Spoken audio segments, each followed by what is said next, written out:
tal, amigos? Siempre es un placer volver a saludarlos. Mi nombre es Augusto Verduga. Esto es Al Sur del Panal en La Colmena, hoy en entrevista con Carol Murillo. Muchísimas gracias, Carol, por tu tiempo. Vamos a empezar con una pregunta de coyuntura, Carol. Hay una tradición liberal según la cual la división de poderes es un progreso civilizatorio. Yo quisiera comenzar preguntándole a Carol Murillo si es que la pregunta 2 de la consulta popular supone un atentado contra esa división de poderes. Muchas gracias, Augusto, por la entrevista. Muchas gracias por el segmento de La Colmena. Supongo que ustedes son dulcísimos. Qué bueno, gracias por la entrevista. Mira, yo no sé si la división de poderes sea un logro civilizatorio, pero sí fue en su momento, en el momento en que un filósofo lo planteó como un filósofo de la política, lo planteó como una forma de gobernar con equilibrio una sociedad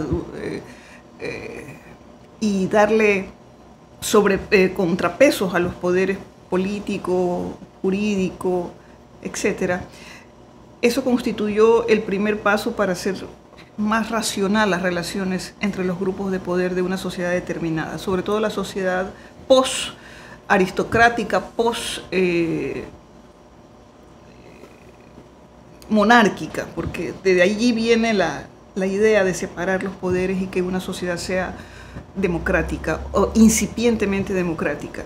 Lo que pasa en el Ecuador es muchísimo tiempo después de esa división de poderes, y somos herederos de esa tradición liberal de dividir a esos poderes.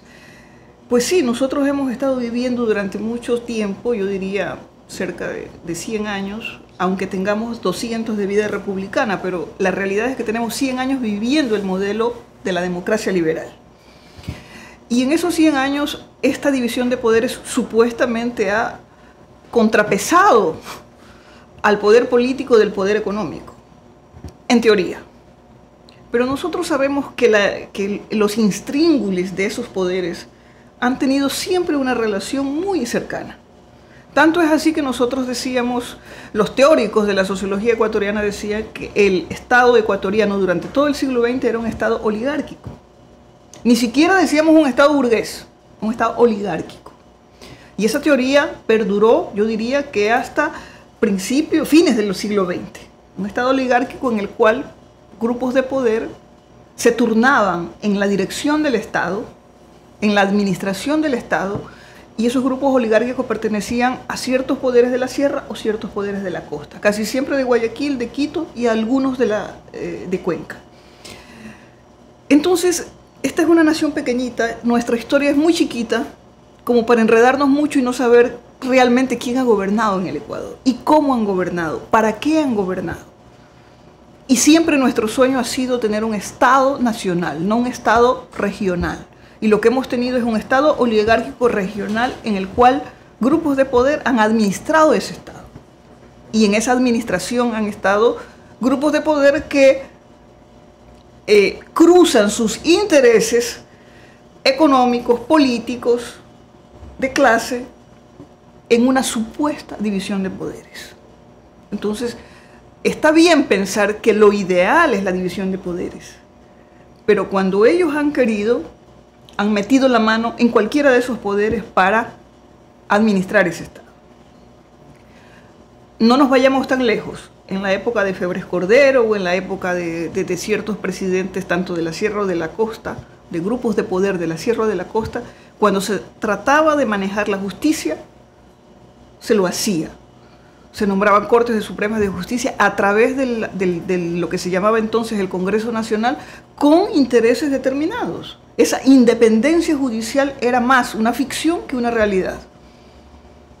Entonces había un juego de poder. Los partidos políticos que surgieron a lo largo del siglo XX fueron partidos políticos que expresaban los intereses de grupos de poder, tanto de la sierra como de la costa, que luego esos intereses se veían reflejados en el Congreso Nacional, donde se elegían a los funcionarios del Estado, tanto de la Corte Suprema de Justicia, la Contraloría, el Fiscal General de la Nación, y todas las autoridades que en ese momento existían. Es decir, era como una madeja que iba tejiendo hasta tener una especie de chambrita de poder con la que investían a una autoridad. Entonces, es interesante porque la democracia liberal tiene recursos para maquillar la supuesta independencia de poderes. Entonces, ¿qué pasó con la Constitución de Montecristi y la creación del Consejo de Participación Ciudadana? Se quiso crear se armó otra estructura de las funciones del Estado para intentar, aunque no se lo haya logrado con la eficacia que nosotros hubiéramos querido, nosotros quiero decir el proyecto, de quienes formamos el proyecto de la Revolución Ciudadana, con la eficacia que hubiéramos querido que ese consejo fuera totalmente un modelo que nos ayudara a nombrar ciudadanos que fueran autoridades de estas funciones del Estado, de tal manera que reflejaran en absoluto una manera de manejar distinto eso. Ha habido muchos errores, por supuesto que sí, pero no los errores que la oposición política de hoy, de izquierda o de derecha, le quieren atribuir a ese Consejo de Participación Ciudadana para desaparecerlo y volver al modelo anterior. Nosotros podríamos estar de acuerdo en que uno se pueda revisar el modelo del Consejo de Participación Ciudadana y las formas de elegir a las autoridades. Eso sí, pero no a través de una consulta popular. Ese no es el camino, porque ese es un camino, primero, inconsulto, segundo, tramposo, y tercero, que violenta la norma constitucional con la cual esa es una función del Estado. Esa es una función del Estado. Y si se quiere cambiar una función del Estado, el camino no es una consulta popular, sino una asamblea constituyente, para la cual nosotros tenemos, digamos, quienes hemos defendido la Constitución de Montecristi y hemos defendido un proyecto político durante 10 años, tenemos la total apertura para una asamblea constituyente. Pero nos parece que este no es el momento político para eso, que esto es forzar las circunstancias para acomodar los intereses del gobierno actual, que no es un gobierno ya de la Revolución Ciudadana, que es un gobierno que representa los intereses extrañamente de otros sectores políticos y económicos del país, y que quieren hacer a través de la consulta popular una reforma a ese Consejo de Participación Ciudadana para tomarse todo el control, todos los organismos de control del Estado, la Contraloría, la Procuraduría, la Fiscalía y todo lo que sabemos que compete al Consejo de Participación Ciudadana. Entonces, esa gran filosofía de la independencia de poderes es una ficción liberal que podría funcionar en unas condiciones en que los poderes no tuviesen los cordones umbilicales que en sociedades como las nuestras tiene el poder político y el poder económico. Y hoy más que nunca en este país se ve que esos cordones umbilicales están tremendamente amarrados. ¿Cómo te explicas tú que en este momento un gobierno que nace de un proyecto político como el nuestro, la Revolución Ciudadana, en menos de 3 meses, porque fue los 3 primeros meses, hay que tener claro en la memoria histórica de este país, los 3 primeros meses, junio, julio y agosto, fue como un camaleón que fue cambiando de color, y de pronto se entregó a todos los sectores políticos y económicos que durante las campañas electorales, durante las 2 campañas, de la primera y la segunda vuelta, y durante los 10 años de nuestro proyecto político, fueron opositores a todo lo que planteamos. Y está haciendo una cosa que nunca ofreció en campaña, que fue hacer una consulta popular para poner 3 cosas importantísimas. La consulta tiene 7 preguntas, pero 3 preguntas son las más importantes. Y una de esas es la del Consejo de Participación Ciudadana. De las otras podemos conversarlo. Hay quienes sostienen ahora que se milita más desde los medios de comunicación que a través de los partidos. En aquella teoría nunca se habló del peso importantísimo que ejercen los medios de comunicación, ¿no?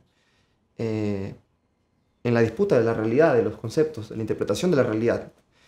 ¿Cómo contrarrestar el poder de las grandes corporaciones mediáticas, Carol? Mira, nosotros intentamos, como proyecto político, como gobierno, crear, mejor dicho, lo hicimos, creamos los medios públicos. No solamente como medios que enfrentaran la forma de concebir la información, de producirla, de formatearla, de proyectarla a la ciudadanía. No solo lo hicimos así, lo hicimos porque los medios públicos en otras partes del mundo habían significado una forma de contrapesar, porque siempre estamos pensando en el contrapeso, tanto en lo político, comunicacional, cultural, siempre pensamos en el contrapeso porque lo otro es demasiado fuerte. Se ha posicionado en el imaginario social una forma de ver el mundo, una forma de entender las cosas, una forma de ver la economía, una forma de ver la vida pública, la vida privada, una forma de que nos gusten las cosas. ¿Y cuál ha sido esa forma en la vida moderna después de los años 40, 50 del siglo XX? Los medios de comunicación. Entonces nosotros en los años, a principios del proyecto de la Revolución Ciudadana, es decir, en el 2006-2007, nos dimos cuenta que los medios de comunicación a principios del siglo XXI eran el verdadero poder. Si las teorías de la comunicación a fines de los años 60 decían que el medio era el mensaje y no sé qué, y que los medios de comunicación eran una extensión del poder económico y del poder político, nosotros ya sabíamos para esta época que ya no eran solo extensiones del poder político o económico. Se habían convertido en un poder por sí mismos, casi autónomos. Sin regulación. Absolutamente, absolutamente. Ellos regulaban y controlaban tu vida personal, social, política. Que no necesitaban que un banquero sea dueño de tu medio de comunicación, aunque lo fueran. Porque ya habían construido un discurso, ya habían construido una cultura de masas, ya habían construido una serie de cosas al servicio del propio sistema, que incluye lo financiero, que incluye lo económico, que incluye lo productivo, que incluye todo lo que implica vivir en sociedad moderna, en sociedades modernas. Entonces, ¿qué significaba eso? Que si nosotros queríamos tener una sociedad nueva, queríamos modernizar este país, queríamos que la gente entendiera que un proyecto político no solamente es gobernar, modernizar el país, cambiar la constitución, sino que había que darle una información diferente que contrapesara, nuevamente esa categoría que es tan importante, contrapesara ese modo de ver la política que tenían los medios de comunicación privados, que era lo único que conocía el Ecuador hasta ese momento. Teníamos que tener medios públicos, no gubernamentales. Y nos enfrascamos en el año 2008 y 2009 en un gran debate sobre los medios de comunicación públicos. Y los creamos. Se creó la televisión pública, se creó el diario El Telégrafo y se creó la radio pública. Una radio que existía como una radio nacional que tenía una ínfima escucha nacional. Se los recreó, se los refundó. Pero cometimos también errores. Porque creo que lo más importante de este momento en el cual nos hallamos en una crisis de todo tipo, política, mediática, económica, de referentes, como ¿qué fue lo que pasó para que de pronto hayamos dado no 2 pasos hacia atrás, sino 4? Tenemos que pensar qué pasó que no logramos concebir de tal manera los medios de comunicación públicos o alternativos, que en este momento lo que creamos no fue suficiente para que de verdad se convirtieran en un contrapeso mediático al gran poder mediático transnacional, porque los medios de comunicación nuestros no son solamente medios de comunicación nacionales, sino que están engarzados a una gran línea de comunicación internacional que crean lo que los expertos llaman matrices de opinión, matrices de información internacional que nos incluyen en la famosa globalización del conocimiento y de la información. Entonces, creo que nosotros no aprendimos sobre la marcha a hacer esos códigos que los otros sí los tienen porque los tienen hace mucho tiempo. Y caímos, digamos, en una forma de hacer comunicación contra ellos y no para nosotros y para toda la gente que la necesitaba. Entonces, perdimos mucho tiempo peleando con ellos. en vez de producir un tipo de información, un tipo de comunicación que al mismo tiempo fuera distinta y que al mismo tiempo fuera formativa en términos políticos. Porque ellos sí hacen política. Los medios de comunicación privados, los medios de comunicación del poder siempre están haciendo política y siempre están haciendo un trabajo ideológico. Nosotros creo que, valga la redundancia de lo que voy a decir, nosotros creíamos que bastaba con informar o bastaba solo con hacer ideología y no pensamos que había que hacer política. Entonces, cuando tú te olvidas de la política, cuando tú abandonas el terreno de la política, tú estás dejándole el camino libre a aquellos que han tenido el poder gracias a que siempre están haciendo política, a que siempre están haciendo ideología, a que siempre están luchando por el poder. Cuando tú estudias la historia de cómo te tomas el poder, conservas el poder, reproduces el poder, te das cuenta que esa gente siempre está trabajando, desde lo más pequeñito a lo más grande. Y en ese momento, cuando estás trabajando siempre, ¿qué significa eso? Que estás entendiendo lo que pasa en la sociedad y lo que la gente demanda. Creo que nosotros nos preocupamos de algunas cosas que necesitaba esa sociedad y se las dimos. Pero eso necesitaba un complemento. Ese complemento comunicacional y político, nosotros creo que se los dimos de una manera incipiente. No hay una diferencia entre lo que producen las líneas editoriales de los medios privados con los públicos. Esa es una consecuencia de lo que tú acabas de manifestar. Yo diría que en parte sí, porque como no lograron tener una autonomía propia, lo cual no significa que un diario público o una televisión pública, una radio pública, deba ser independiente del gobierno o del proceso político que la creó. No nos olvidemos, y eso nunca hay que olvidarlo en ninguna parte, y eso no es ser partidista, eso es tomar una opción. Los medios públicos en el Ecuador, y la historia lo dirá un día, nacieron en el contexto de la Revolución Ciudadana.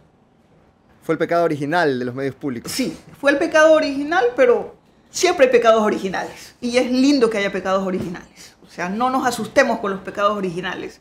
Vivimos teniéndole miedo a los pecados. O sea, no les tengamos miedo a los pecados. Los pecados nos permiten hacer cosas interesantísimas en la vida. El pecado original de los medios de comunicación públicos en el país, sí, nacieron con la Revolución Ciudadana. Pero todos los medios de comunicación, querido Augusto, nacieron en el contexto de una lucha política. Si tú revisas la historia y te acuerdas del periódico El Telégrafo mismo, nació como medio privado en una lucha, en un contexto liberal. Si tú recuerdas el periódico El Comercio en Quito, hasta su nombre dice mucho. Nació en el contexto de una lucha política y económica. Su nombre, El Comercio, nació el mismo año que nació el Banco del Pichincha. Los cambios sociales, políticos y económicos empujan el surgimiento de cosas, de eventos, de sucesos y en este caso de medios de comunicación. Entonces, y no por eso vamos a satanizar el inicio del diario El Comercio.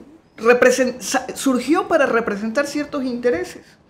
En su momento y con el paso histórico del tiempo, ese periódico fue representando otras cosas. Y así son todos los medios de comunicación. De acuerdo. Entonces, los medios públicos nacieron en el espacio y en el contexto histórico de la Revolución Ciudadana. Eso no es un delito. Quizás es un pecado, como tú decías, un pecado original, pero eso no lo hace menos. Eso simplemente explica su surgimiento. Y explica que, o sea, cuando un historiador se refiere al nacimiento de los medios públicos después de 20 o 30, 200 años, dirá, esto pasaba en el Ecuador. Y dirá cómo esos medios lucharon para sobrevivir y quizás digan, después de 10 años sufrieron un terrible retroceso porque el gobierno del señor Lenín Moreno los hizo retroceder y se los volvió a entregar a personas que representaban la visión comunicacional privada.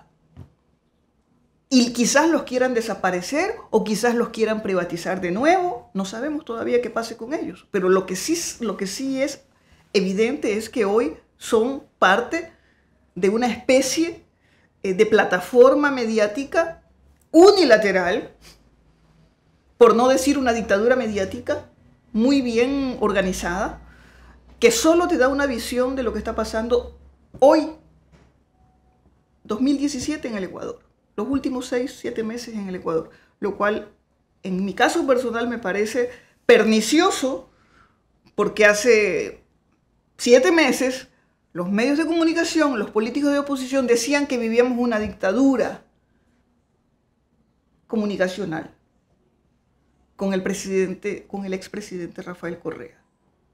Yo quisiera que la gente que tiene un poquito de perspicacia en el Ecuador haga una comparación de esa época que teníamos medios de comunicación públicos, no importa la visión o la tendencia que tenían, la sabíamos, la conocíamos, sabían que tenían una alineación, podríamos criticarla, podríamos ponerla sobre la lupa, esa alineación, pero sabíamos. Y sabíamos dónde estaban los medios privados. Sabíamos también su alineación. Pero hoy quieren aparecer como que están más allá del bien y del mal. Y no es así. La gente necesita saber que el medio de comunicación tiene un alineamiento y eso no está mal. Ese discurso de la objetividad, de la imparcialidad, de la independencia, está bien para los inocentes. Hoy que me haces la entrevista, que es 28 de diciembre, está bien, pero no seamos inocentes, o sea, no nos dejen que nos maten como a niños inocentes para desaparecer al creador, para desaparecer al niño que nació el 24, no hagamos eso, no somos inocentes, o sea, no seamos tontos, no nos dejemos matar por estas formas de pensar que la imparcialidad, la independencia funciona. Es el mismo, para decirlo y conectarlo con la pregunta anterior, la independencia de poderes, la independencia de los medios de comunicación, eso también es una ficción de la filosofía liberal. Desde esa matriz de opinión de la que tú hablas, que posiciona a las corporaciones mediáticas, se ha hablado mucho también sobre la ley contra la especulación de tierras, mal llamada ley de plusvalía. Quisiera preguntarte qué opinión te merece esta postura de la oposición, según la cual la ley va a perjudicar terriblemente al sector de la construcción. Mire, esta es otra de las preguntas tramposas de esta consulta. Lo único que ha pretendido esa ley, para no entrar en tecnicismo de la ley, es evitar la especulación. Si tú viajas por las ciudades del país, tú encuentras que se está construyendo en todas partes. Y que si en este momento hay una especie de congelamiento de la venta y de la compra de casas, de terrenos, de departamentos, no es por la ley de la plusvalía, es porque nadie sabe para dónde va este gobierno. La gente dice que no saben si hay o no hay gobierno, porque están congelados en la cuestión política. No gobiernan, no hacen nada porque quieren solucionar, entre comillas, la polarización, la inestabilidad, el odio, todo ese discurso falso, mentiroso, que creó la oposición y los medios de comunicación acerca del gobierno anterior. Y comienzan a darle verosimilitud a ese discurso en ciertas cosas aparentemente concretas. Este país no tiene medidas ni económicas, nada, no tiene nada, porque están esperando los resultados de la consulta. Por eso no hay movilidad económica real. La gente quiere saber si vamos a tener acuerdos con el Fondo Monetario. Quiere saber si de verdad estamos terriblemente endeudados, pero nos vamos a endeudar más para poder salir del atolladero. Quiere saber si de verdad tenemos endeudado al país y comprometidos los recursos del petróleo hasta el año 2020 y no sé cuánto. Y ya el expresidente Correa tuvo que salir en un video a explicar de qué se trataba. O sea, nos han pintado un panorama tan apocalíptico que parece que estamos en el peor pantano económico del mundo. Que la crisis bancaria que tuvimos en el año 99, a la corrupción, entre comillas, de la Revolución Ciudadana, es lo peor que le ha pasado al país. Y yo le quiero preguntar al país, permíteme hacer esto, Augusto, ¿cuánta gente se fue del Ecuador por la corrupción de la Revolución Ciudadana? ¿Cuántos migrantes tenemos fuera? Si esta crisis fue tan grande, tan terrible, si el país vivió lo peor de la vida republicana en estos 10 años, yo quiero que me digan cuántos ecuatorianos se fueron del Ecuador en esta década, huyendo de la dictadura correísta. ¿Cuánta gente tuvo que irse a España, a Estados Unidos? ¿Cuántos huyeron del cerco, de la crisis, de la pobreza de este tiempo? ¿Cuántos? ¿Y cuántos volvieron? No porque este proyecto haya sido perfecto. Ningún proyecto político, social y económico comandado por seres humanos tan disímiles como los que tuvo este proceso es un proyecto perfecto. Pero decir que este proceso tuvo las características delincuenciales, absolutas y absolutistas que la oposición dice que tuvo, es una exageración. Se puede decir sí, tú puedes decir que hubo corrupción y tú puedes decir fulanos, mengano y cuánta cantidad de dinero. Tú lo puedes hacer. Pero tú no puedes decir, por decir una cifra, trabajaron 10.000 personas en la Revolución Ciudadana. Y tú no puedes decirle al país que esas 10.000 personas fueron unas personas terriblemente corruptas. Eso tú no lo puedes hacer. Y que se llevaron los millones y millones del petróleo. Eso tú no lo puedes decir. Porque lo que hay atrás no es eso. Lo que hay atrás de decir que la Revolución Ciudadana y su proyecto político es un fracaso es simplemente la recuperación de esos grupos de poder, entre comillas, separados de no sé qué, del proyecto anterior. Es volver al pasado. Volver a la ficción liberal o neoliberal política, pero no a la ficción económica, porque el neoliberalismo no es una ficción económica. Claro. Es una realidad económica, ya, mundial, transnacional, y que está teniendo victorias políticas en toda la región. Y eso no es una ficción. Cuando yo digo ficción liberal me refiero al sistema político de la división de poderes. Pero al sistema económico neoliberal, al modelo neoliberal, eso no es una ficción. Y lo estamos viendo ahorita en Argentina, lo estamos viendo en Colombia, lo estamos viendo en Chile. Eso no es una ficción. Entonces, cuando tú ves el ataque al proyecto que tuvimos en el Ecuador, lo que estamos viendo es una especie de pantalla oscura para opacar todo lo que pasó, todo lo bueno que sí pasó, que fue más que lo malo, muchísimo más que lo malo,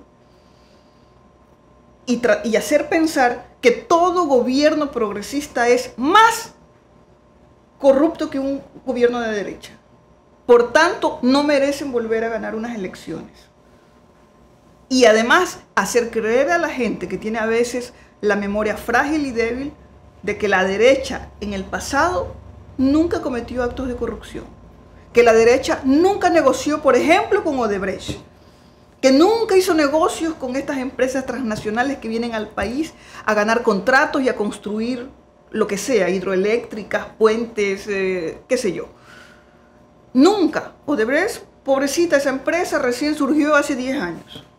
Entonces, ese tipo de discursos que encubren todo lo que se hizo en este país, con errores y con grandes avances, es el que oculta, entre otras cosas, la ley de la plusvalía. Lo único que quería esa ley era evitar la especulación acerca de que compras un terrenito y lo tienes allí para luego, sin hacer absolutamente nada, después de 2, 3, 4, 5 años venderlo. Y especulas con la tierra. Eso es el plusvalor de esa tierra que no tiene. Eso, en otras palabras, en palabras podríamos decir en términos marxistas, ese es el pecado original del capitalismo, del sistema capitalista. Pero no vamos a entrar en esa discusión porque creo que no es una clase, es una entrevista.